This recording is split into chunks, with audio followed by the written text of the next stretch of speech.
Adakah orang yang dia tidur pada malam Lailatul Qadar tu, dia tak bangun. Dia tidur aja malam tu. Lepas Isyak dia makan kenyang-kenyang, dia tidur. Dia dapat pahala Lailatul Qadar tak? Okey. Dia macam ni. Untuk hapa hak jenis tidur mati tu, jenis tak bangun, kalau bangun esok mencerah balik. Kalau hampa nak dapat Lailatul Qadar pada malam tu, hampa tidur untuk ikut sunnah. Ambil wudu, niat tidur kerana Allah, dan lagi bagus kalau hampa boleh tidur dekat masjid. Sebab hampa tidur, memang hampa akan tidur kat rumah, kat tilam, kat sofa. Beza dah, tidur yang sama kalau hampa tidur kat masjid, hampa dapat pahala iktikaf. Insya-Allah lah kalau hampa ikhlas akan dapat pahala Lailatul Qadar.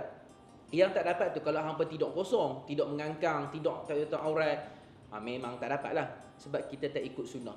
Kita tak ikut apa yang Nabi tunjuk. So kalau tidur kat masjid, sebab hampa tidur juga, baik ajak keluarga tidur kat masjid ke, iktikaf, dapat pahala ke kan, daripada hampa tidur tak dapat apa, rugi ya. Itu ya.